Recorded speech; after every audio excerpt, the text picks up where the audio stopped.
Good morning online. We're going to give about 5 minutes and then we'll get started.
Okay, good morning, y'all. Sorry for that. We are just trying to get logged in, our presenters, but welcome.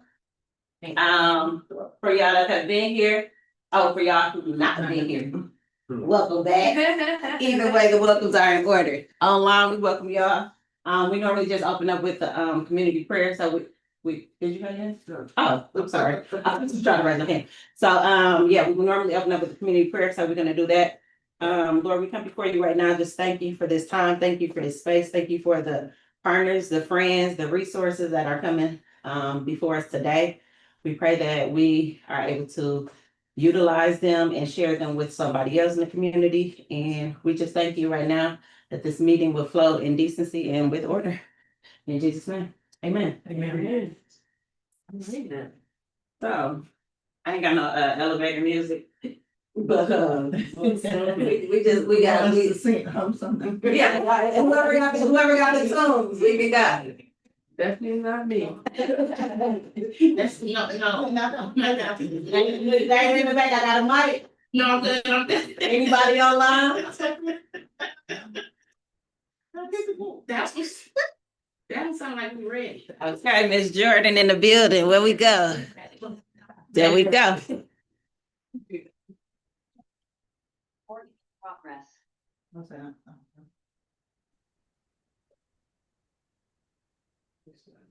Ready? As I can share my screen, I will be. There you go. Let me see. Sorry, I'm trying to share my screen. Oh, I'm gonna have to mute on this side. So it won't have no echo. And online here. Yes, we can hear. Yes, we can hear. Thank you. Okay, let me give you access to share your screen. Share. Are you on there? Are you able to? Got it, okay. Yes, no. I'm trying to figure out, I don't really know how to. Okay, my IT person not here. She know what she is. Oh, they can see my screen?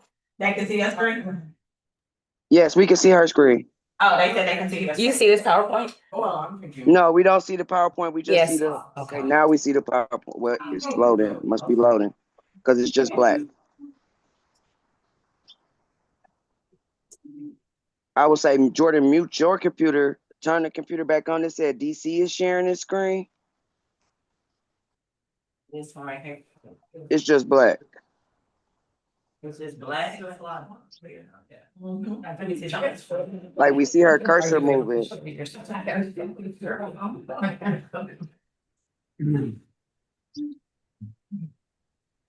And it could possibly be the screen that she Would it be easier for selected. me to email it to you guys? Then you can take it off. Yeah, if you send it to me. Yeah, it says she's coming. It says it's able to share on this, I don't know. Okay, so share. It just says it's, the host isn't allowing sharing for this I meeting. know it's my allergy season, boy, they man. Oh, my allergy, glad I know. I know. Oh, no, yeah, good. Can you just reply to the email with it and I'll. Sure. Yeah,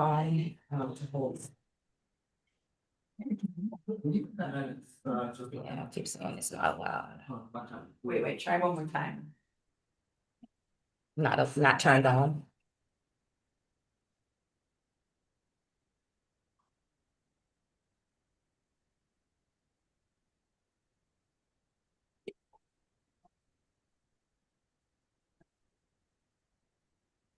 I guess saying stop video, and if you still is able to share your video, it look like it's a me, but I don't know. Yeah. I'll just email it over so that it's just easier. Yep.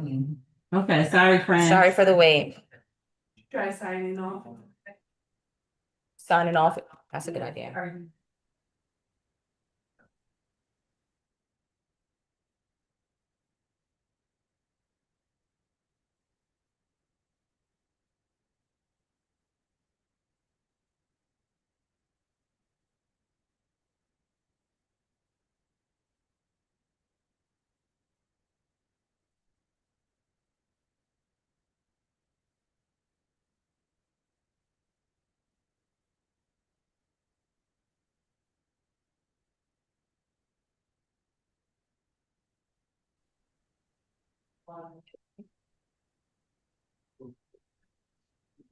Share.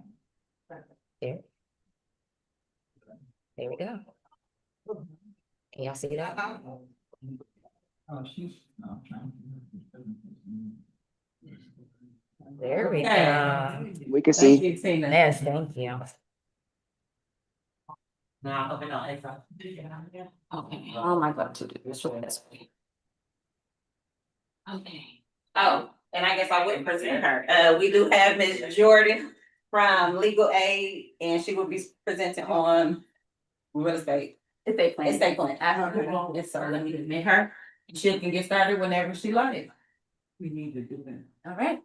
Well, can you mute your computer to see if we can take some back here? No. My computer's muted. Oh, okay. Well, we got what we got. Oh, do you want me to turn off my?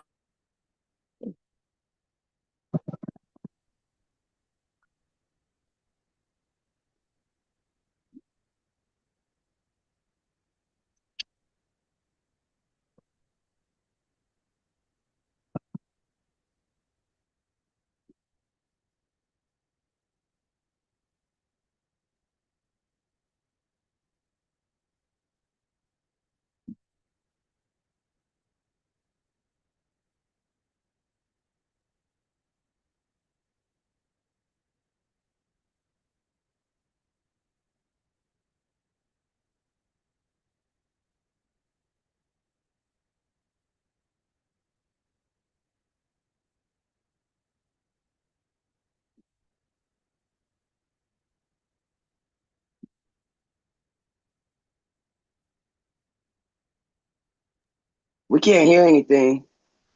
Okay. Okay, can you hear now? Yes. Okay, can y'all see the legal aid screen on the screen? Yes, we can. Okay, I'm not sure what's going on. We are having a lot of difficulties over here today, so, yeah, this is what we got going on. Yeah, for some reason it's not going to the next slide. And I'm not able to do it on my side either, so I don't know if you just want to freestyle, Jordan, or I don't know how you want to do it. Right,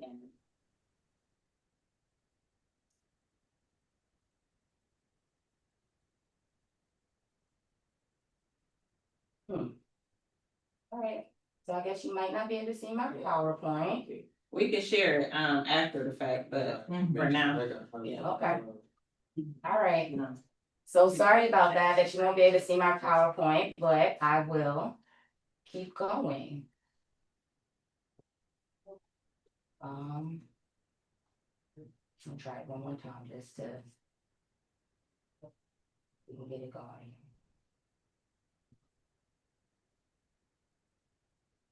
Okay, it gets on another one. Let's see. There we go. Yeah. There we go. That's okay, I can do it like that, then it doesn't have to be full screen.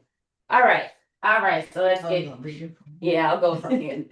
Okay, all right, so the Dominican Center here invited us here at Legal Aid, from Legal Aid to present on estate planning matters because many people, particularly in Black and brown and low income communities, just really don't know why estate planning matters. And as a result, generational wealth is being lost, especially in the form of home ownership. And on the medical side, people lose the opportunity to be able to express their wishes while they are alive and decide ahead of time who would be able to make decisions for them if an emergency is ever happens. And so we really just want to help combat these outcomes because there are a number of legal routes that you can take to make sure that your wishes are carried out with respect to your person and with respect to your belongings. And so just starting with an estate, and so it is a very common misconception that you have to be rich to have an estate or an estate plan. And this is just simply not true. The majority of people already have some form of an estate. And that is because your estate, it really refers to all of your assets, all of your things of value that are owned by you. And so that includes your home, even if there is a mortgage on it, your financial accounts, your cars, your any investments that you may have made, your retirement accounts and things of that nature.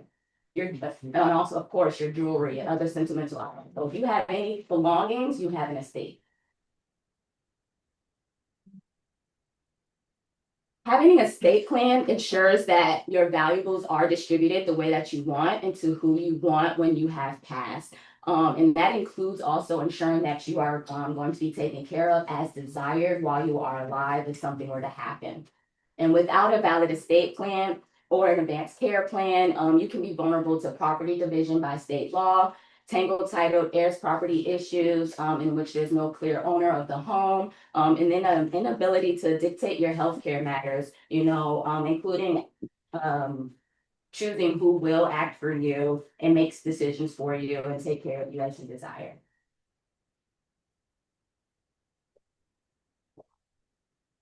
So when I say property division by state law, when you don't have an estate plan and you pass, your property will be divided by the probate court, and they will follow Wisconsin state law to decide who your property goes to if you have not made these decisions for yourself.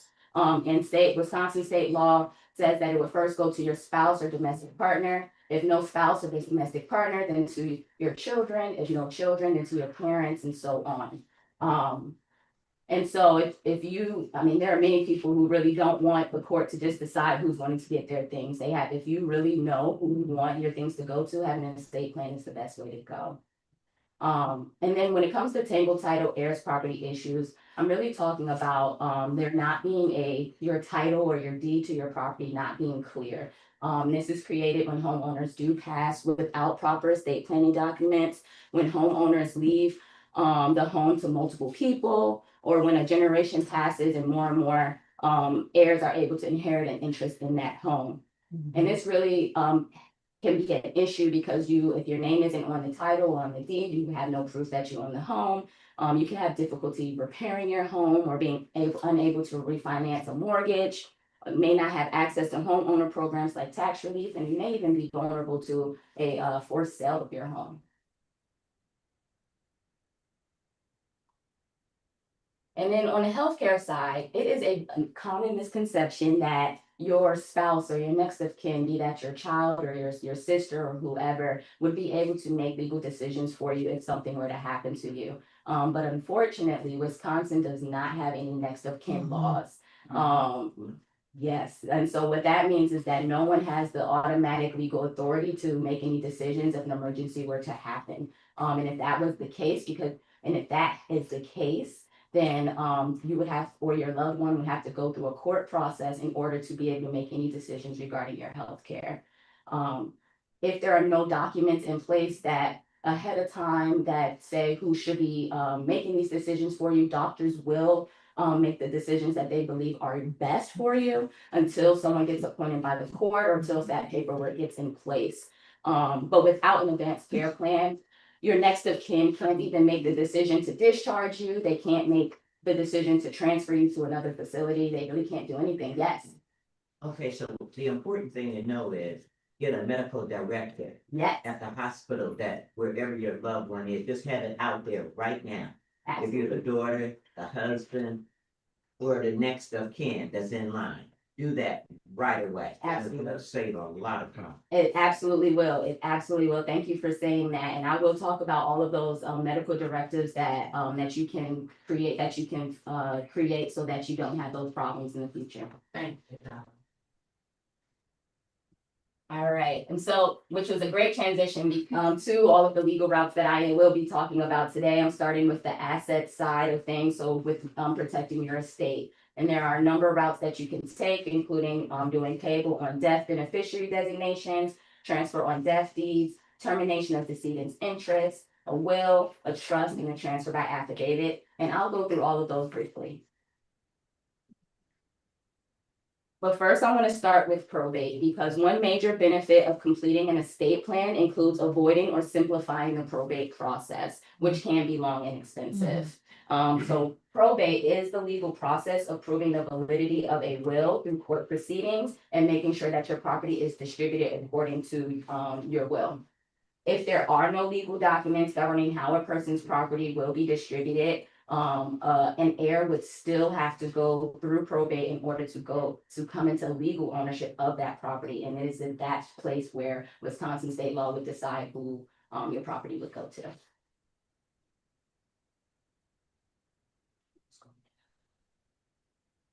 Okay, Payable on death beneficiary designations, they allow you to choose who you want your assets to go to automatically without probate when you pass. And those are used for assets such as your financial accounts, your life insurance, your retirement accounts.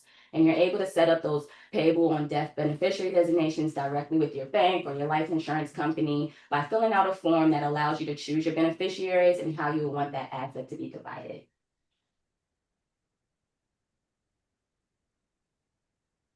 Now, if you already own a home, or if you're gonna own a home in the future and you want your home to go directly to a person of your choice, doing a transfer on death deed is the most straightforward process to go through. It allows the current owner of the real estate to pass on that home to one or more persons directly after the current owner passes away. And of course, we recommend passing on the home to one person directly in order to avoid those tangled title issues I was discussing earlier. In this process, the transfer on death deed process does allow the future owner of that property, so whoever you decide is going to get that property, to skip the probate process and come into ownership of that home immediately upon just filing proof. Sorry, did you have a question? No, no. Oh. I was telling him, saying him, that's a good. Yeah, this Us to do, and he's saying no.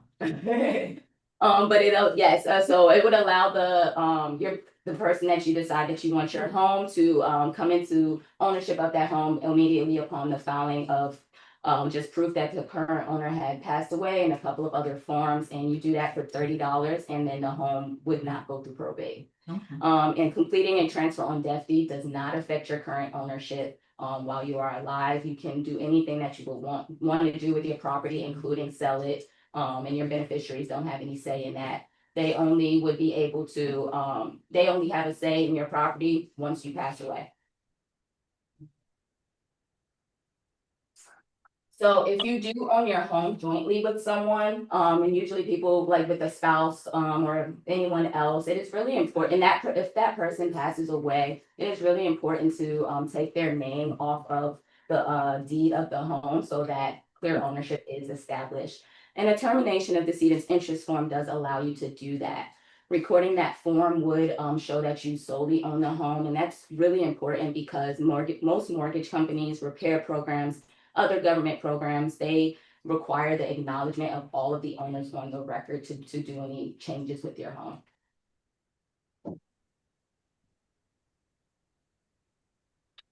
Okay, so most people have heard of a will. It is a very common instrument that is used to pass on your home and other personal property. A will must go through the probate process. It is the instrument of probate. And I don't say that to scare you from making a will, because a will might be very beneficial for your goals.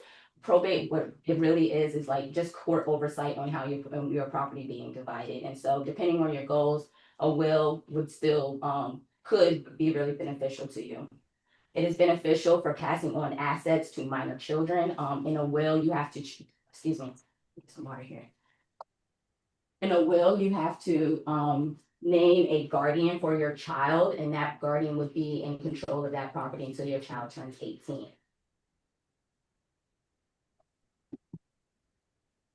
A will is also really beneficial if you have other assets like cars, furniture, or jewelry, and you know who you want those assets to go to. A will is like the only document that where you can actually like lay out every piece of jewelry, every piece of furniture, anything that you have, and who you want that to go to. So if you have things like that, a will would be very beneficial for you to make sure that your property is going to who you want it to go to. And then if you plan to purchase, future assets, a will also protects that. There's language in a will that protects anything that you were to purchase after you execute your will. And creating a will doesn't affect your ownership of anything, and it can be changed or revoked at any time. And we encourage anyone who does a will to file that original will with the Milwaukee County Courthouse for safekeeping for $10. Okay. Now, if you're joint ownership, husband and wife, can the wife do a will and her things be controlled by that will versus the husband controlling her things by the will? Yep. So if a spouses could do two separate wills. We live in a community property state. So assets are divided married couples have a 50% interest in all assets, and so you could, for your 50% interest in whatever assets you would want to put in a will, that would be the controlling document. Okay, so, yeah, sorry. Another important thing is, if you remarry and you own that home, and whoever you're marrying coming in with grown children, and you, so he's in there now, if he wants to put his name on that house, you should already make sure and talk to people, let them know how you want things to go, and that would be going to your line of people, to your children, because that home was purchased under your jurisdiction. And then it's important to have a family meeting and let people know how things are gonna flow. And if you're married and you have 5 children and one have a whole bunch of child support and all that, don't put his name on there, because all you've worked hard for is going to his child support. But in that will, you can say to your person that the brother or sister that's gonna be covering his money, make sure your brother's taken care of. Yeah. He's not on here because of child support. You're not trying to beat nobody out of anything. Because if you're close to those children, you're gonna see to it that they get the things that they need. Absolutely, thank you for that. It's very, very true, very important. It's very important to have family meetings. And when you have blended families, it's very important to make sure that everyone's on the same page on who's getting what, and exactly that, as you said. Thank you for that. Absolutely. Okay, so trust is another hot topic that people have heard of, and what it is a legal agreement that governs how you want your property to be used, both now, in the future, or both. There are 3 main parties to a trust, and so that is the grantor, who is the creator of the trust and the giver of the property, the trustee, who is the caretaker of the trust, and the beneficiary, who is the receiver of that property. A trust can be revocable or it can be irrevocable, meaning that it cannot be changed, and you give up all control of the property to a third party trustee. Property left in trust does bypass the probate process, but the caveat is that all of the property has to be changed from being in your name to being in the name of the trust in order for it to bypass probate. And so what that means is, so if you have a home and you want to put it in trust, it would no longer be in your name. You would have to take your name off the deed and put it in the name of whatever you decide to call your trust. And then what happens with taxes? Right, all that. Somebody said, what happened with taxes? Sorry, I'm sorry. What happened with taxes? Yes. The taxes, property taxes would still need to be paid. The trustee is the caretaker of that property, and so whoever you use this have of the trustee is going to be responsible for paying those property taxes, not out of their own pockets, but out of, the estate, what's available with the estate.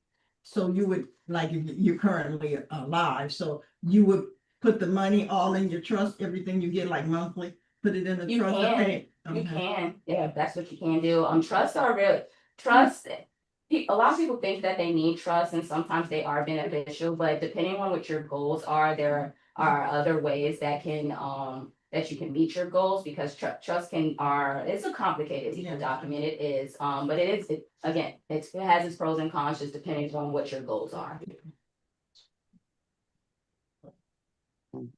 All right, the last estate planning document I'm going to talk about is what's the first name? Darian. It'll be in the first. That's weird. You just talking over them like that? I'm sorry, we couldn't hear you. Keep going.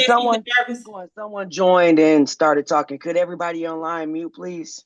Oh, okay. Thank you. The last estate planning document I want to talk about is the transfer by affidavit. This is not a pre-planning document, but more it is a document that you can use if someone in your family has already passed away without any estate planning documents, and if the heir is trying to come into ownership of their property, they can do so through this simplified probate process. In order for this process to take place, all of the decedent's assets must have been under $50,000. Definitely need to offer to the process. All of the potential heirs of the property And must.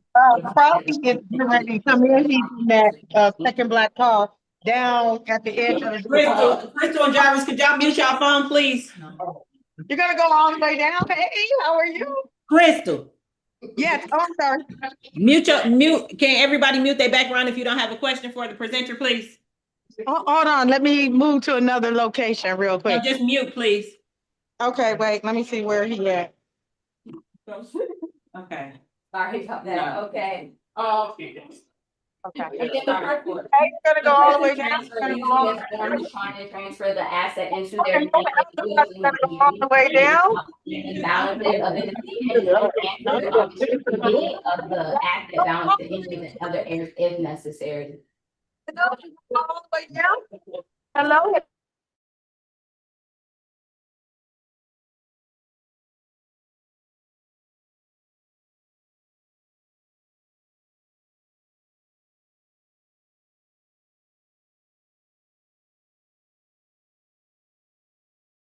Let me turn on my audio. Can y'all hear me online now since I muted the background? Yes. Yes. Yes. Yeah. Okay, cool. Go ahead, you good. Okay. Okay.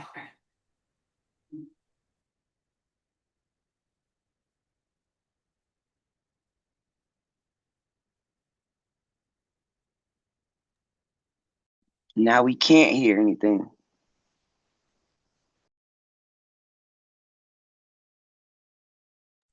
It just looks like the presenter's line is muted. That's all.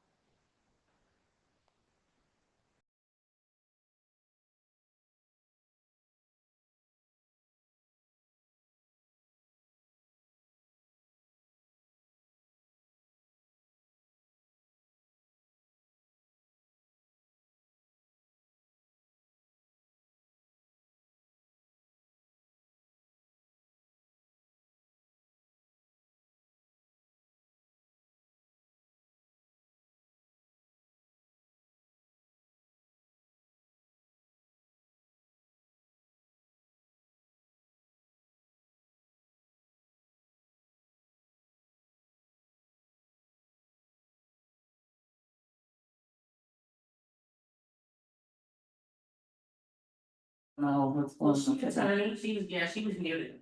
Can you guys hear me now? Yes. All right. And so in order for the healthcare power of attorney document to take effect, there has to be a finding of incapacity by two physicians who have evaluated you. And incapacity means being unable to receive and evaluate information effectively or communicate your decisions. Now, healthcare power of attorney. Now, is that a one-time deal? If the doctors have decided they're unable to make their decisions, they don't have to come back later and do it again, like if a decision needs to be made. To do the form again? Yes. No, you wouldn't have to do the form again. If a doctor decides that you are incapacitated, your healthcare power of attorney will be activated, and that would it would stay activated unless something was to change with you and you were able to make your decision. Okay. The financial power of attorney is similar in that it allows you to choose an agent or a backup agent who's going to help make financial or property decisions on your behalf. This form does not strip you of your ability to make your own financial decisions. It just gives you another person who can help make those decisions for you, or help just do anything with your property, help you manage your property. This form does take effect immediately unless it's stated in writing otherwise, and it does continue if you are found to be incapacitated or disabled. And incapacity here is expanded to include being missing, incarcerated, or outside of the U.S. and unable to return. And this form would also be where you would be able to designate a guardian for yourself if a court has ever decided that one is needed while you're alive. The authorization for final disposition, you can think of it as like a burial document, as it governs what you would like to happen with your remains when you pass, including giving any special directions regarding a viewing or a funeral, being buried or cremated, any instructions regarding religious observances, or your suggested source of funds as well to implement your instructions. And then the last document is the HIPAA release, and HIPAA is the Health Insurance Portability and Accountability Act, which is the federal law that protects your sensitive health information from being disclosed without your knowledge or consent. But the HIPAA release form will allow you to allow healthcare providers to share your health information with your chosen representatives in order for them to have access to your medical records for helping you make decisions, or honestly being able, this form is really good because it will allow, if you are in the hospital setting for any reason, it will allow doctors to be able to talk to the representatives that you have chosen. It does expire if you become incapacitated. That's why it's important to also have the power of attorney for a healthcare form on file as well. So you're saying we need all those forms? Yep, I think, yes, I would advise all of these forms. And so, so it's a lot of information that I've given you, and to kind of help with thinking about some of these documents that we've discussed. We have an estate planning questionnaire that helps to help you with just organizing your assets and thinking about who you would have serve as your agents. And completing this packet, it really helps to determine the type of documents that you need, because not everyone needs everything. And nope, I have forms right over here. Yep. Not everyone needs everything. Everyone's estate plan goals look differently. And so completing this packet and working with an attorney would help you just make the estate plan that's best for you. And you're here. So. And I am here as well. Okay, and then I'm going to throw this in because my boss asked me to. And so outside of estate planning, I also do pardon work. And so a pardon is, and we're talking about this, I'm talking about this today because pardon process may or may not be changing in the near future. And so a pardon is a grant of forgiveness for a felony conviction by a governor. And whether a pardon is granted really depends on the governor that is in office. And so our current governor has, he has granted almost 1,200 pardons, whereas our previous governor has granted almost none. I don't think that he granted any at all. And because there is a governor election in November 2026, and we don't know if the new governor is going to be accepting pardon applications, it is very important if someone you or someone if to apply for a pardon as soon as possible, as it is taking at least 18 months already for applications to be reviewed. We're hoping if applications are in the pipeline that they would get reviewed down the line, but we don't know what is going to happen. And we just want to make sure everyone has the information that the pardon process is available for now, but it might be changing. How would they get that application? There's application online. If you contact legal aid, we have applications and we can help you through the whole process as well. Question. Do you have to have that felony in that state? You have to have a Wisconsin felony. Okay. And then we got somebody online that got their hand up. Miss Yolanda, if you want to unmute and ask your question, please. Yes. Thank you. Talk a little louder for me. This information has definitely been beneficial. I'm just grateful that I'm on the line. So me personally, I have stage 4 cancer, and I know for sure that a lot of this information I have not even begin to put into place. So where would you direct me to start working on getting some of this information completed? I would direct you to doing an intake at my office so that I can do an estate plan for you. Okay, that would be amazing. Is there a link or something that I can? Yes, and I can send it to Jerusha and she can. I'll put it in the chat. Okay. Thank you, Amanda. Awesome. I appreciate that. Thank you. All right, any other questions? There's a lot of information and a lot of technical difficulties too. So thank you for bearing with me through it, and thank you for your time and for your attention. I'm happy to answer any questions. I know we kind of ran over, so but yeah, I'm happy to answer any questions. And if you and if you would like to help with estate planning, you can do an intake with us at Legal Aid. There is a financial eligibility limit, but you can do an intake and you can see if you qualify, and if not, we could give you other resources either way. I do have the estate planning packet over here if you want one, and it does have our phone number on it to contact us. Okay. Thank you, Jordan. All right. So, we are going to, acknowledge the five in the building. I don't know if you have any updates. Not trying to put you on the spot, but if you do, you can. If not, wave your hand. We just want to acknowledge you. I want to thank y'all.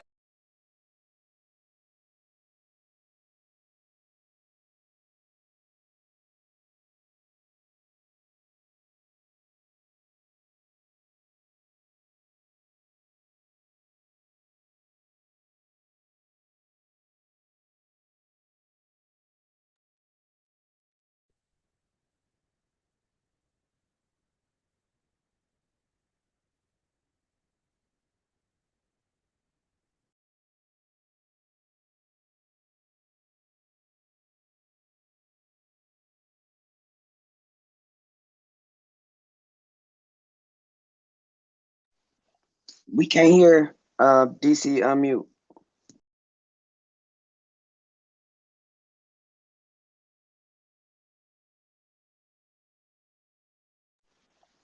Unmute, Jerusa. Probably got us muted too.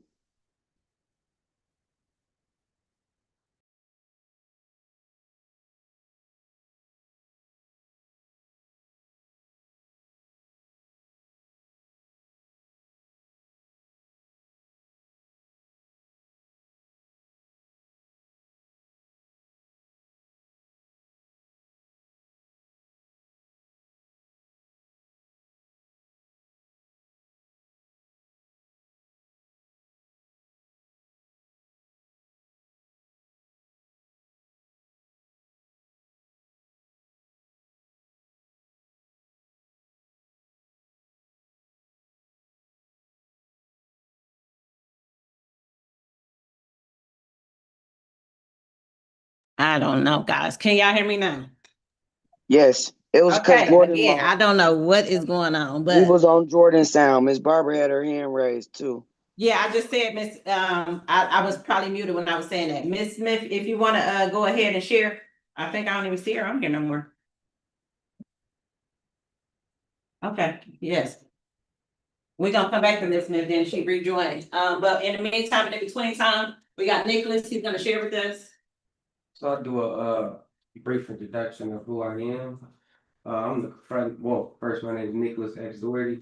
I'm the Confront Mass Incarceration Coordinator at the Milwaukee Turners.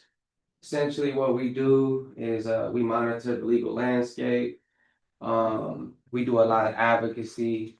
We watch for policies. We're looking to combat mass incarceration. We recognize that in Milwaukee, it possesses one of the most over-policed communities arguably in the world. So if America is the most over-policed country in the world, then if Milwaukee 53206 is the most over-policed, and that makes it the most over-policed area in the world. So what we do is, we monitor the Fire and Police Commission. Is anybody in here know what the Fire and Police Commission? Everybody knows what that is, right? So the Fire and Police Commission is a civilian oversight board. It gets its authority from the Wisconsin State Statute 6250. And basically what they do is they hire and they fire the police chiefs, the fire and police chiefs. They do promotions.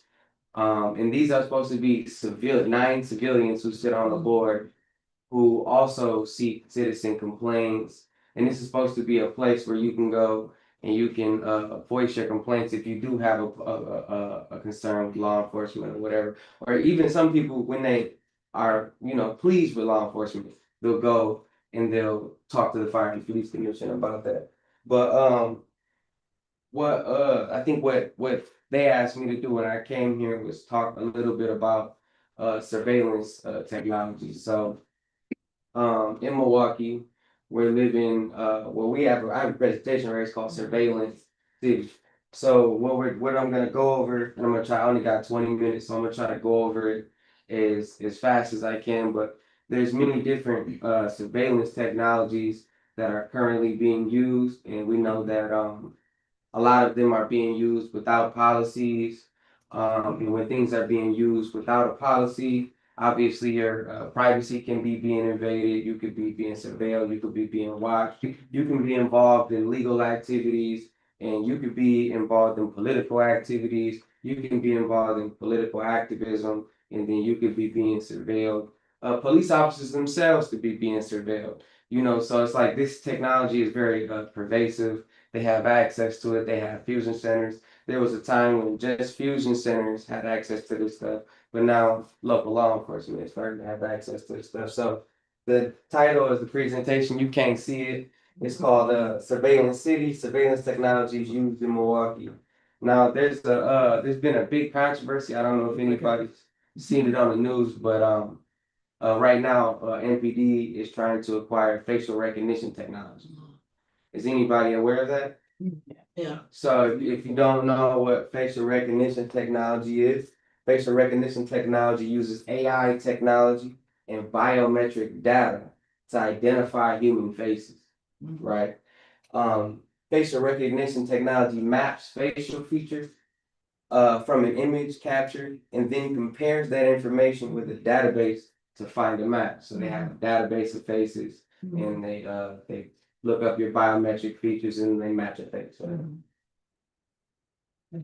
Now, go ahead. Okay, so now if you have a police record, is that how they get some of the information? Or if you ever are in any kind of march, any kind of demonstration, all those things, they can run that across there and see if you appear in those. Yeah, so there's a history of it being used in that way. We had some protesters in Wauwatosa where they flew drones and they're buying new drones as we're speaking, but they flew drones over the protest, right? And then they created a list of protesters, right? And that came out later. And so, like, you have a First Amendment right, freedom of expression. Now we're gonna talk a little bit about know your rights, but because I have 20 minutes, I came prepared. I brought my backpack is back there, but I brought a series of pamphlets that have a lot of things that have to do with your rights. But yeah, you're right. It can be used in that manner, and that is a concern that we have with surveillance technology, it being used in that manner. Go ahead. So do like ISIS, wear a mask. Right. Well, look, so in April, the Milwaukee Police Department presented on their continued use of facial recognition technology to the Fire and Police Commission after long denying it, right? So they're already using it now without a policy. There's no standard operating procedure on it. They're already using it. They got caught. They were password sharing. You know how when you have a Netflix account, right? You share your password with your family member and they ain't supposed to be on it, So they were doing that with biometric. They were password sharing, and so they were using this technology without the consent of the public or the consent of the Fire and Police Commission, even though they make their own policies now because of Act 12. But people didn't know, right? And so when this password sharing thing became apparent, then they decided they figured they would have to actually get the biometric technology. And that's when they brought it up to the Fire and Police Commission, right? Because they wanted to actually, get the software. And what they were gonna do is they were gonna take in, believe it's 2.5 million mugshots. They were gonna trade 2.5 million mugshots to Biometrica so that they could have access to the technology. So I don't even believe they would have to pay. I think they would just have to pay for the license, right? And so what this does, if you've ever been arrested, say you got arrested and maybe you didn't commit a crime. Maybe you were at a protest and a lot of people get arrested at protests sometimes. Boom, you got a mugshot. You're an innocent person, but now your face is sitting somewhere in the database. One of the major issues with facial recognition technology is that Black women in particular are 30% likely to be misidentified. So the one of the biggest threats is to Black women because the software itself has been trained on white faces. So it makes mistakes on darker faces. So generally they say when they're going to use facial recognition technology, they tell you, oh, we're going to use it, for like a violent crime. Well, imagine they misidentify your face for a murder. Now they're showing up outside of your door for a murder. And you're just a woman. And they come, when they come for a murder, they're gonna come like the military. They're not gonna come, hey, we're looking for so and so. They're probably gonna kick down your door because they didn't got you know, an AI, but they say that they're not gonna use that without probable cause. But we don't know if that's gonna really be the case, right? So FRT threatens our personal privacy and civil liberties, right? It's racially biased. It has a high percentage of misidentifying certain groups, including Black, AAPI, and non-binary people. There will be no firewall between federal government, local law enforcement, and foreign-owned military contracts accessing our faces and images. So I don't know if you guys have seen what's happening recently in Chicago. Y'all saw they came jumping off Black Hawk helicopters. Yeah. And you know and then they brag about it. You know, they're posting it, right? So No threat to murder, by the way, in the community. right. And they zip tying children and pulling them out, you know, so that's a major issue. So if they have this technology, there's no firewall from the federal government from accessing it, right? ICE right now is building locations in Milwaukee. So there's a potential, and it's a high percentage that Milwaukee is gonna be like Chicago sometime in the future, right? That's likely what's gonna be the case. So I don't know if you've seen the video, but there was a point where downtown Chicago looked like every other person was a soldier. So that's what we're living in. So this is why this is so important, because this technology misidentifies people, and then you'll have a paramilitary force in the streets of Milwaukee using it. So because they're not going to be able to keep this databases. So then you got flock cameras, right? Flock cameras are everywhere. Flock cameras, and I'm not going to be able to make it through all the technologies, but I'm going to be able to make it through some of the more important ones and some of the more controversial ones that are, I would say, relevant to today, right? Relevant to what's going on in Milwaukee right now. So flock cameras are basically cameras that read all license plates. It don't matter which one goes past, they read all of them, right?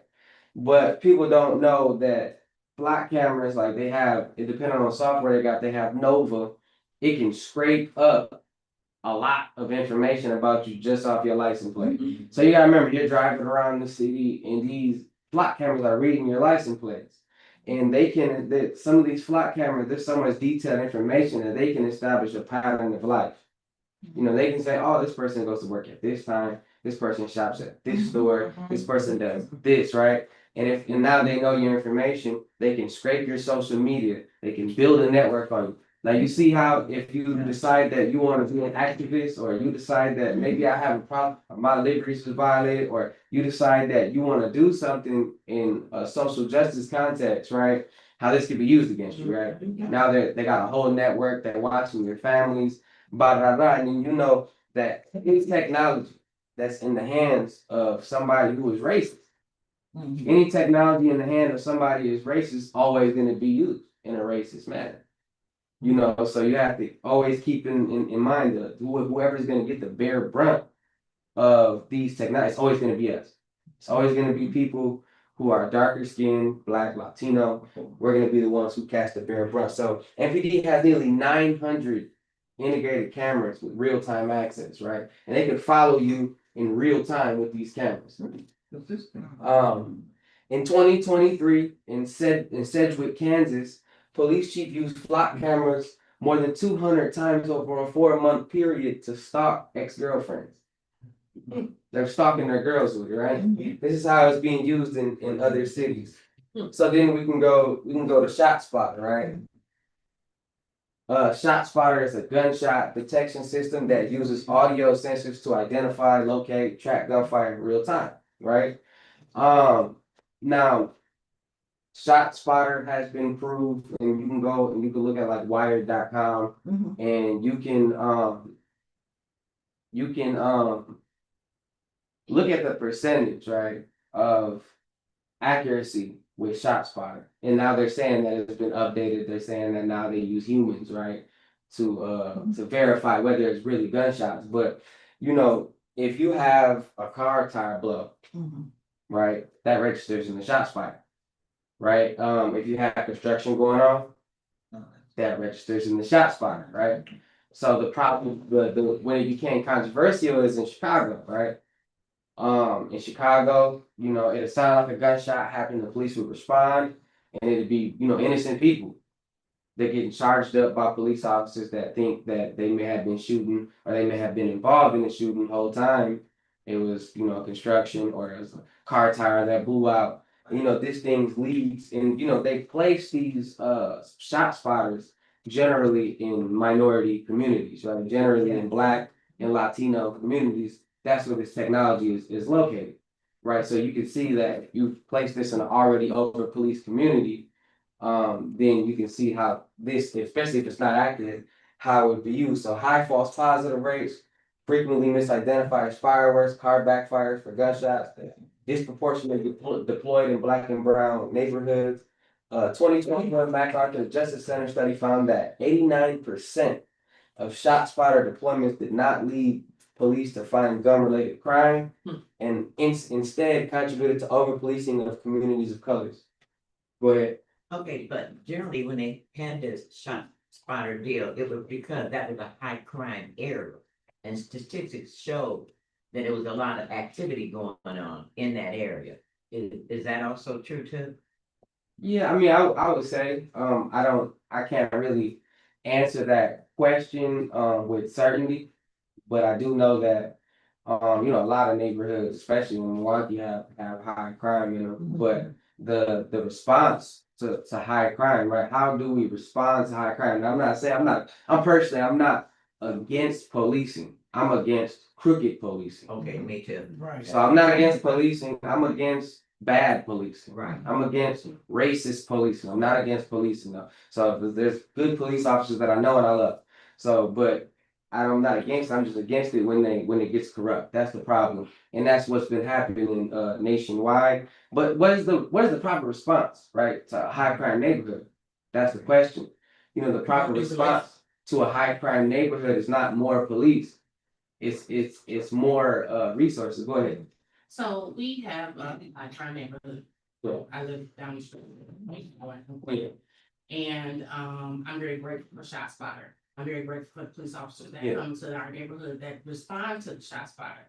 But here is where I'm gonna be devil's advocate on some of what you're saying. Yeah. Okay. When they come in, they don't come in harassing. Yeah. They come in slowly driving, and especially in the summertime, if we're outside or whatever, they'll say, you know what, we're just answering the Shot Spotter. We're just coming through, make sure everything is okay. We're just making sure it's not fireworks. We're just making sure. We had a Shot Spotter incident about 3 years ago, actually during COVID, during the summer, and the guys were on bikes, and they were around the corner and immediately came over and were like, we don't know. We heard it, but we don't know if that was fireworks, if that was gunshots. And because we were outside, because we were on my block in the middle of it, no, it was guns. It was guns. We could take exactly that. And so they called for help. You follow what I'm saying? So I'm being devil's advocate because the same way you're telling us the facts of what's happening on the negative, and I'm gonna say it, you also need to add the positive in while you're saying that. Because what you just said about how you feel about police officers, you know that there's some good ones, but you know that there's some corrupt. You have to include that, because otherwise you sound like you're only talking about the corruption. Yes, ma'am, and I appreciate.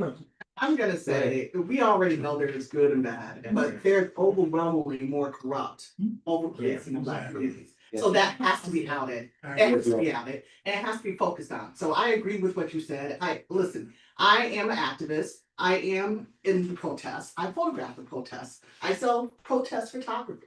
Okay. I have seen all of this happen. So what we see on the news is that protesters are violent, protesters are doing, we're the negative actors and all this other stuff. Right. So I don't watch it either, but that's what's out there. That's what's on social media. So all that is already being said. What is not being said is the counter information, which is what you're sharing. So it's important to share what you're sharing. Yes, okay. I don't have time for all of it. At the same time, I would say with the shot spot, thank you. I would like to know as a community member, how can I utilize that? So even with the officer. So I'm down the street on 10th off of Locust, and there's shots daily almost, okay? I can point out a neighbor who has altercations almost every other night in the summer. I can't tell sometimes unless I'm looking at them visually, if fireworks are going off because they do fireworks from June through September. But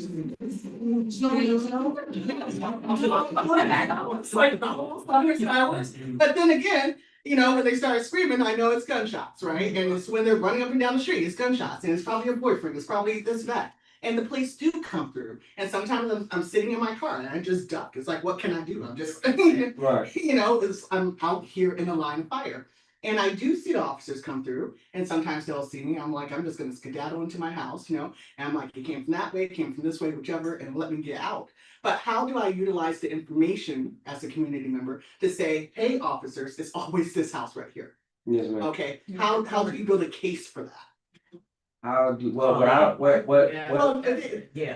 would do personally, if you know the house that is coming from, you know, obviously if the police ask you, you know, it's up to you. Well, they shoot to the house. So, Yeah. I mean, they're short. I'm saying it's yeah. So it's not, it's being called, it's being noticed, it's being heard, it's being reported, and you're showing up. So how do we as a community say, okay, we're done with this? Yeah. Well, you know, there are groups in Milwaukee that, you know, yeah, I know that they work adjacent with the police, but they offer a lot of resources like 414 for Life. You have the critical response team, and you can reach out to these organizations, and they'll actually go knock at that door, and they'll try to build a relationship with that person. They'll try to mentor that person. But obviously, you know, if somebody's shooting, I'm not gonna tell you not to call the police, right? That's not what I'm here to do. I'm here to talk about, you know, community control of the police. We're not against police. I'm not against police. I'm not saying society doesn't need police. That's not what I'm saying. I'm just simply saying we need to have control over the police and in our communities. That's all I'm saying. Yeah. And for the sister back there, I appreciate your feedback. I just want to let you know I do appreciate your feedback. I understand what you're saying. I do know police officers that ain't bad, you know, so we're not here to say all police are bad, but we know that policing as an institution needs improvement. So It's really a racism. yeah. So I mean, Yeah, it started out with slave trade. The ladies back here. Okay, you know, the sad reality is, I have relatives that are police officers, okay? Yeah. And number one, sometimes the person that's over them, they wanna be there to do a good job. Yeah. But their superior is the problem. And if you don't go along with their stuff, like this cop that his partner turned him in because he thought, you know, the woman with the water, and he shot her, and why didn't he use the taser? Now I'm wondering, how is he being treated because he told the truth about what happened? Oh, you're talking about The person that's in for. That was his partner Yeah. that he said. Are they teaching, this is what I wanna know, are they teaching police officers to de-escalate a situation? And don't let your first resource, your first action be shoot 'em. You know what I'm saying? So and so like when we do like as a front mass incarceration coordinator, those are things that we pay attention to, right? We recognize that, you know, a lot of the time the police are not responding in de-escalation. They're not coming and they're not de-escalating, right? We saw with Sam Sharp, they just shot that man down, right? We're seeing that there's a correlation between cities with large police budgets and high crime, right? You're seeing that cities that have the highest crime rates also have the largest police budgets. What is that telling you? Telling you policing isn't working. That's not the answer to the problem. But the cities that are spending, you know, a lot less on police, you can imagine they probably have a lot more resources for people who are on the brink of criminality. You know what I'm saying? So, like, if you want to curb crime prevention, it's not more police.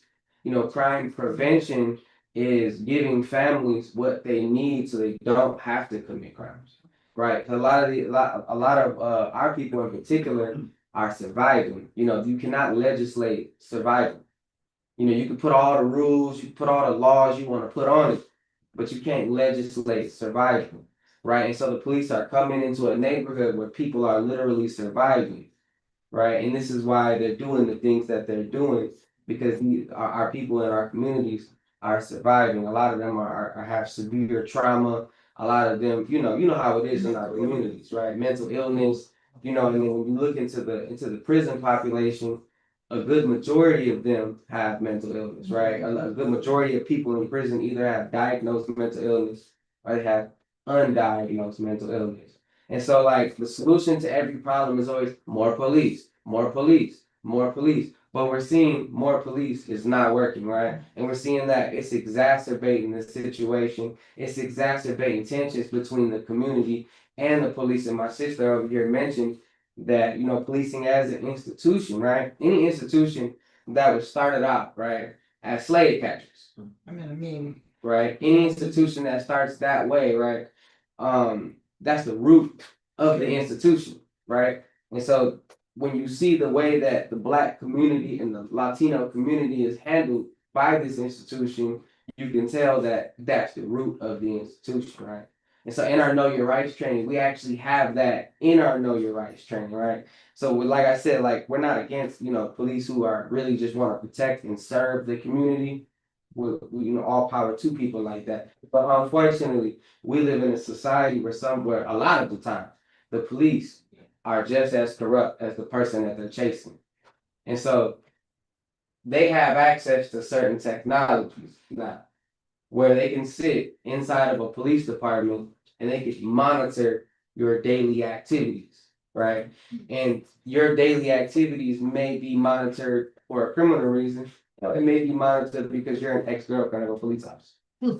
Yeah. You get what I'm saying? And this type of stuff is happening all over the country, right? You could be getting monitored for any reason, right? And if you have an inaccurate technology, see what they don't see now.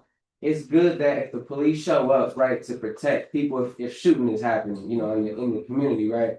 But it's not good if 80% of the time or 89% of the time, as the data shows, 89% of the time they're showing up and misidentifying somebody, but they think they done shot somebody or they done been involved in a shootout or they're armed, right? So if 89% of the time somebody is getting harassed, what does this do for community police relations? It makes it even worse, right? So if we want to build trust between the police and the community, that's not the way, right? Shot spotter wouldn't be the way if 89% of the time they're misidentifying gunshots. Now, we didn't even make it through half of the technology because you still got CCTV, you still got MC catchers, right? You still got, which is Stingray technology. Stingray technology was used out in the Middle East. Now they have that technology right here in Milwaukee, right? And what it does is it acts as a cell phone tower. So your phone connects to the Stingray technology, right? And they can access your text messages. They can access your internet, your email.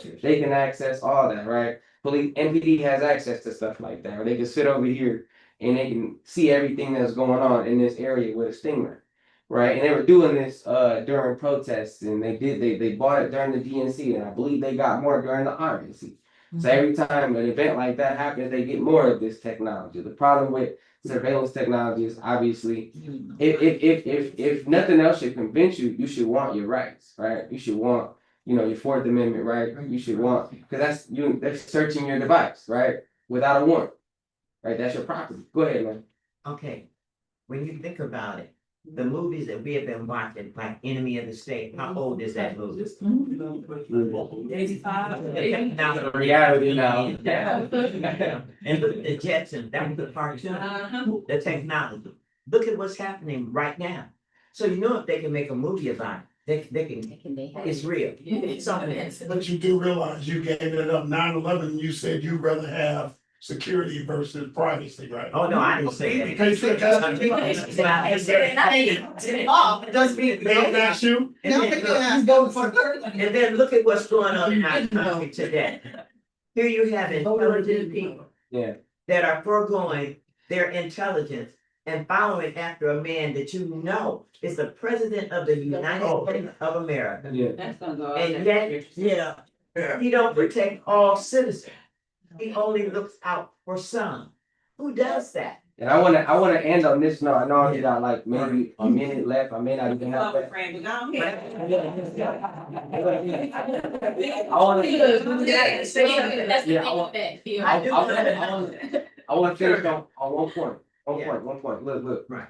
So we have today right? And I could have went for hours. There's so much, it's way more than what, it's way worse than what I have explained to you. But we live in a time today, right, where we have, right now the political climate is send the military into Black communities. Send the military in the brown community. Well, they already are gonna know everything about you when the military comes. So it's gonna make their job 90% easier. This is why this is important. Because when the military is at your door, so that I want to end on that point because we're in that climate right now. That is a reality. This happened in DC. The Memphis Police Department has been federalized. You see what's going on in Chicago. So this is very important right now. So I'm just gonna say, sorry to interrupt you. So, because it sounds like we probably should do the full Know Your Rights training. How long is that? 2 hours? Yeah, I would need about 2 hours. an hour. 2 hours. But I did Would bring y'all some. be interested in Yes. doing that? Yes. Okay, so can we connect and get a date on the calendar so you come and just do the full training? Yes. Okay, cool. Are you available Wednesday? We gotta connect. I think I would be available Wednesday though. I think I would. I gotta look at my schedule. Okay. I wanted to. I connect with them for you on that. You talking about for housing, right? I You can't. have some information. Correct. But Okay, gotcha. what I am gonna do is this. Share the presentation. Yeah, look. Right. I can give y'all, if you go look at the Milwaukee Turner websites, right? We have carousels, educational carousels. And so you can go on Facebook, type in Milwaukee Turners. You can go on Instagram, type in Milwaukee Turners, and we do educational carousels. In those educational carousels, every surveillance technology you would think of is in there. And even the ones that haven't hit Milwaukee yet are in there. So the ones that they're thinking about are in there. So with that being said, if you want to know more about it, go on the Milwaukee Turner's Facebook, go on the Instagram, and we have carousels and it details everything. They're just like, pictures with everything on them. I wanted to pass some of these out. These are some stuff that we made because I didn't get a chance to do Know Your Rights. I knew that I wasn't gonna have enough time, and I didn't want to, so I wanted to pass these out. These are what are my rights if police come to my door. Right. Yes, please, sure. Can I leave this whole stack? Yeah, absolutely. So you guys So I can get. some of these have to do with We got immigration. one, so I can make a copy of them. Yeah. No, I'm gonna give all these to you. Yeah, but, Okay. is these all the same or different? Yeah, some of them are different. So Okay. these are what are my rights if ICE or police come to my door, right? So I'm gonna pass these out if you want to. Okay, Feel free to well, look at them. And I have another question for you. Last question. Where is this located and what is the agenda? When do you guys have different events and all that kind of stuff? But I do know one of your persons that come to the fourth Saturday brainstorming. Emilio? Yes. Emilio Di Torre. Yes, Good man. that's my guy. And so I'm saying, yeah, we need to know that. Do you have a car? Yeah, I do have a somewhere in my bag, actually. Okay, but we're gonna keep I'll trying give you my to do information. the, Know Your Rights training. So we'll get a date and get people signed up for that and welcome Nicholas back. Oh, we can- Thank you. We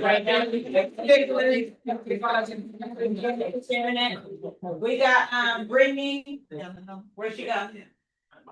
We got Brittany here. She's gonna give an update. Brittany's from the Dominican Center, if y'all don't know. Yeah. Just share a quick update. Okay, yeah, so, quick update. So, number one, y'all know that the grocery store on 35th, right off 35th and North closed, our Pick and Save, right? Right. That was our closest, like, fresh food grocery store. You can go to Save a Lot if you want to, I'm not judging you, but I'm gonna let you know, I'll get mad every time I walk up in, right? And so, as not even just a neighborhood, but as a community, we have been looking at ways to try to, like, figure out how we gonna deal with this, because it was short notice, like things have been happening. So our partners at Metcalf Park have started pulling together all of our like close neighborhoods. So it's us, it's Sherman Park, it's Metcalf Park, it's Washington Park, all coming together to kind of figure out, okay, what can we do to be able to provide immediate support for our neighborhoods? In that, just last week, we went before the city of Milwaukee to try to get funding to do what was that? I'm forgetting it that quick. That's unfortunate. So we're doing a community powered fridge. So each of the neighborhoods will have a community powered fridge where people will be able to donate food if you have it to the fridge, and those who are in need will be able to come in and actually get those. It will have to be during the hours that we provide service, unfortunately, but we want to make sure that everybody is aware of it. That it will be coming. We'll definitely keep you up to date as it is developing, because we have not got it yet. It just got approved through committee. I don't know how long it'll take us to get it in place. But know that, like, if you know a place that is interested in donating food, once we get this community powered fridge up, we would be willing to support it to make sure that our neighbors have access to food.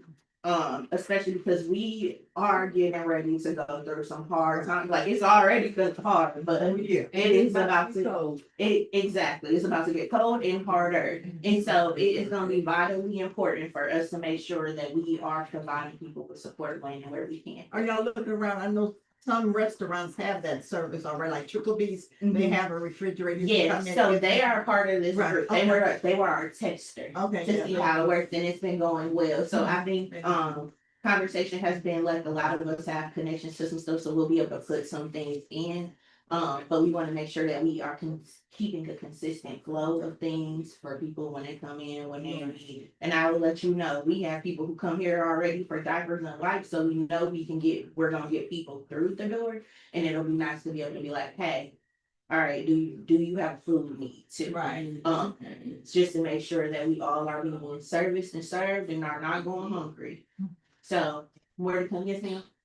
Okay, my other thing is, I'm glad we're doing something like that, because I wonder, is it anybody in our community that's being affected by the shutdown, like the air controllers? Is it someone else that have a federal job and they're not being paid?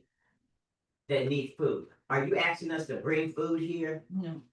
No? Not as of yet. Okay. Once we get the food, and I can tell you what all of our regulations are gonna be around it, or get the fridge, I said get the food, get the fridge, and can tell you all the regulations, then yes. Okay, but I'm talking about canned goods, and no, we don't want nobody's meat that could be, yeah, you got to have the guidelines to make sure you get We do. good stuff. Mm-hmm.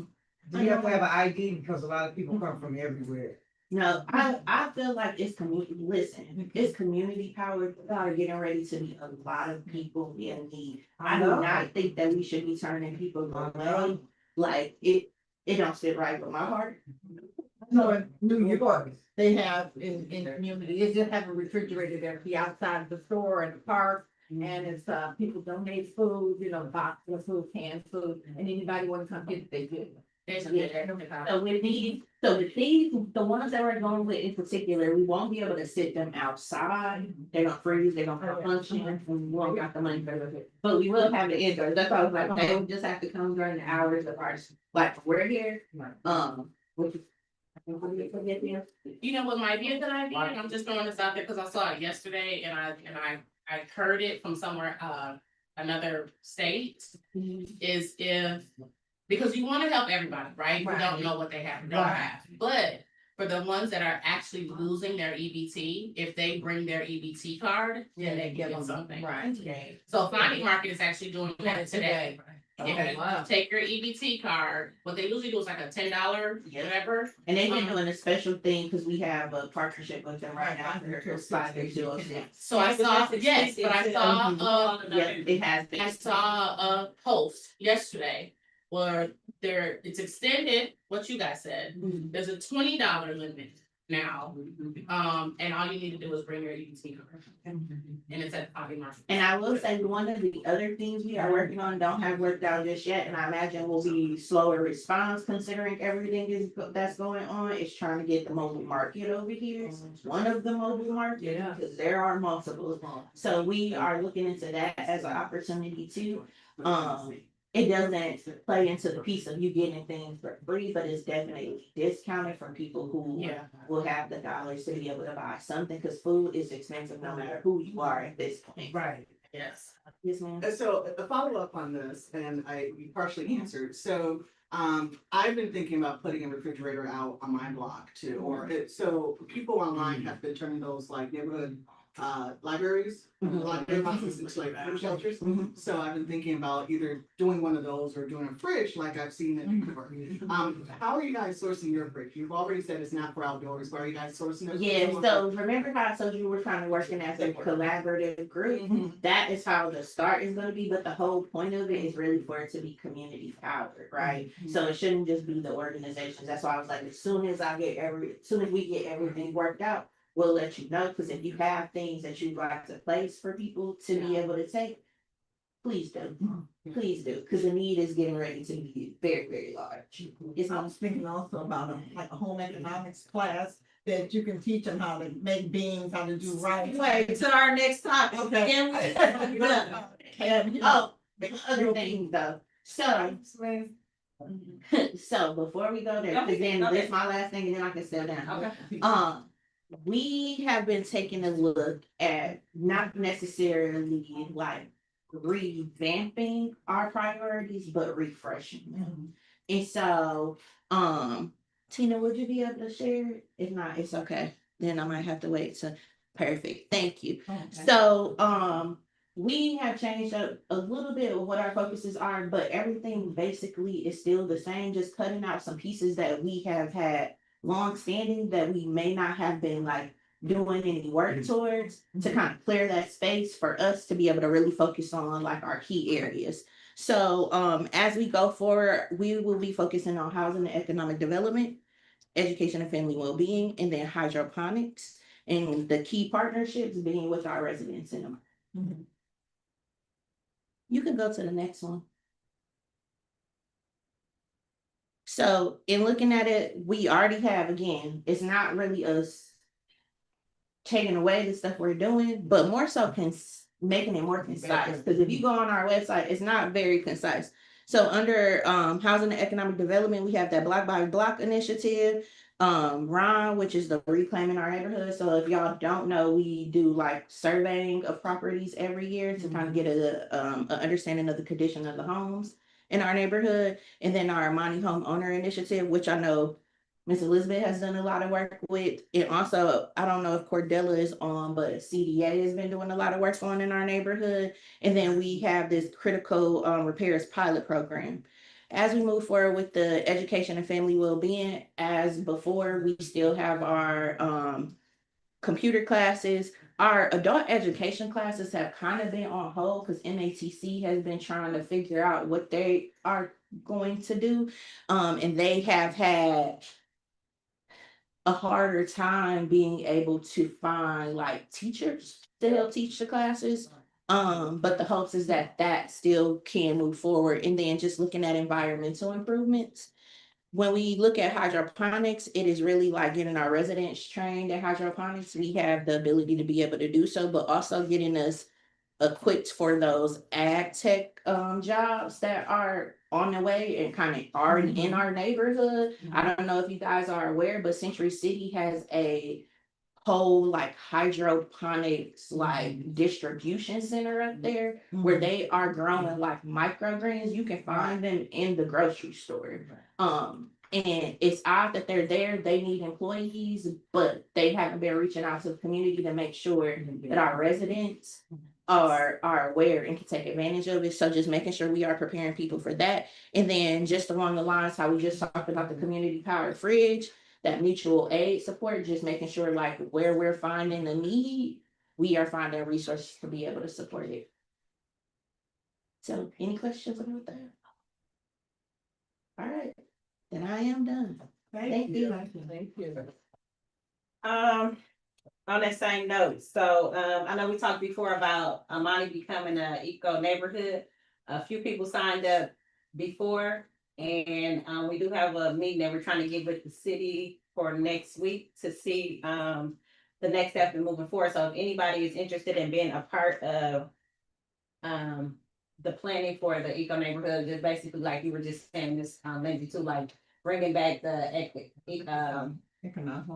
home economic classes and sewing classes and canning classes and learning how to grow in hydroponics and recycling and just anything that's like eliminating waste with air, water, which one on this, air, water, land? Land. Air, water, and land. So again, if you're interested in being a part of that committee, that core group, let me know. So we can start moving forward with that.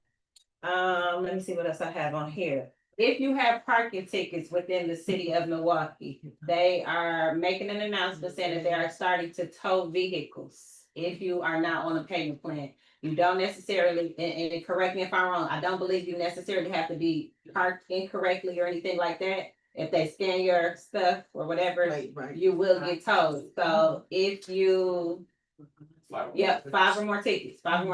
And if you're not on a payment plan, they do recommend getting on a payment plan to stop your vehicles from getting towed. So if you know, or anybody that is have those tickets, please let them know, because a lot of cars are gonna be getting towed. So get on a payment plan. Excuse me, Yes, will they ma'am. tow your car from like behind your house? You know, I'm not sure about that. Yeah. Do you got any information on that? Private property, I don't know about yet. He said he doesn't know about private property. That's from D5. Okay. So, I don't know, because I went through it before and I asked them, it's a little line most people have right there in their house. You able to fit basically your car's on the slab, and it's usually a car that can go behind the slab, it's parked a certain way.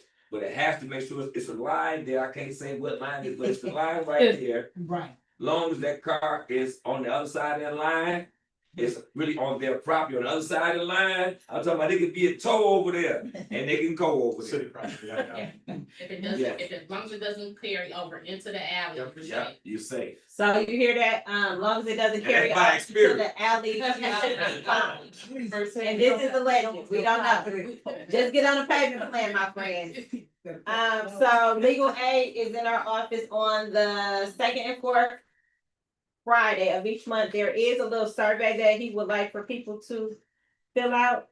And also we are going to try and connect with Ms. Jordan to get estate planning hours in the building as well. So it's some So the legal aid doesn't have state planning, but. this is it is. It's just different departments. Okay. Just different departments. So we're gonna try to get the estate planning in our office, but now we just have Josh who does like housing and housing connection. Yeah. But then too, he has a survey back there that he would like people to fill out if y'all possibly can, to give y'all feedback on that. The Good Neighbor Grant. Second Sound has a Good Neighbor Grant. If anybody is interested in that, it really seems to be a very simple process. You can do stuff for your neighborhood improvements, block parties. I do have. Yeah, we probably could, absolutely. Yeah, yeah. So that's that. Actually, here's the actual, I wrote on this, so I was gonna say I got the actual application, but there's a QR code on there that you can scan and get that. But yeah, I would definitely do that, because I really do want to bring back the sewing classes and the actually introduce the cooking classes very soon. So that's what we're actually working on now. So if you're interested, Miss Lindsay, I can assist you. You just let me know. Yeah, I have. Okay. Show them how to put pigs in there. Yeah, and we need that, because that's missing in today's world. For anybody who's experienced water damage who's not submitted claims to FEMA, the last day is on the 12th. So if you want or need that information, go on their website. We do have a flyer that you can scan as well to get that information. And I think that's all we have. Oh, I'm like, I'm like, the Milwaukee County Zoo is free today. We do have our. Huh? Somebody said something? I'm glad you said it. We do have our housing meeting on Wednesday. The 5th here is at 5. The Fatherhood Summit is today. Yeah. At Destiny Youth Plaza. Destiny Youth Plaza. It's from 11 to 1. I believe. I don't see it on this flyer, but I believe it's from 11 to 1. But that is today, so y'all check them out, or send somebody up there who needs some resources for child support. Any father resources that they may need, they can go there. These Clippers is having a business opportunity meeting. I'm not sure what that is about, but if anybody is interested, y'all might want to check it out, starting a business or what. But that is Thursday, November 6th at 7 o'clock. G's Clippers. And that is all of the updates that I have. Fran right here from Flex Ride. Would like to give a little update or share with y'all some information. Oh, can I say it? So before they get started, here's what I will say. Y'all, there are donuts, there are grapes, and there is coffee. Please take all three you leave because we do not want them to sit here. Go ahead. Nice fresh donuts. Yeah, I'll be eating. Hi, I'm LaShonda from Flex Ride. Watch that quarter, LaShonda. Oh, second. Let's say that. Here with Dave, Executive Director, Founder. And basically what we do, we are transportation for the workforce to try and get people from within the city to suburban jobs. So we operate on what we call a zone type of setup. And this is my visual. We have flyers in the back. And the nuts and bolts of it is that currently we're offering rides for $3 per way. If you are within any of these zones, well, we're not doing south and west right now, right? No, we are. We are, okay, so we do southwest and north. North, as you can imagine, is predominantly most of our operations. It's 95% of the rides that we do on a monthly basis, and we do well over 4,000 rides a month with several hundred participants. Okay, and basically what people are doing is going from home to work, work to home, and each of those routes is going to be about $3, unless you are a senior or have a disability, then it's $150. Also, if you look on the map, and you can look at our maps online, these dots, these location dots, are hubs, and if you get a ride to or from one of those hubs, the ride is free. Okay. So we are we are a nonprofit. We are funded by various types of grants. So we say we're similar to ride shares like Uber and Lyft, but we do not have the functionality or the range that they do. But the similarity is that we operate from an app. So basically you can download Flex Ride Milwaukee and you can input the addresses that you need to transport yourself to and from and see if that ride is actionable on our app with our services. Any questions? No. Oh, Yeah. How do you vet the people that you're driving? We don't vet. So Okay. it's pretty much open to the public. Mhm. So basically once you put in your information, you fill out your profile on the app. I'm guessing that information will determine everything else. So if you're a senior or whatever the situation is. The issue people run into is if the ride is actionable or available, right? So if you are outside of a border or something like that, so where's north is here. So say for instance, you're right down here and you're trying to get a ride to here, it's gonna say we don't do that ride because you're outside of that zone, right? So you can get yourself into the zone, on the edge of the zone, and order the ride, and then you can take it. You said rides are basically to jobs or? Ideally, that's what we're here for, Okay. yes, so that's what I have to say. I people are people, is right, you know, we're not in your business like that, so, if it's a sweetheart, no, stop. But yes, we're for workforce, and we do sort of, look for reporting on our most trafficked locations and stuff like that, so we have a general idea of where most people are going and where most people are coming from. Okay.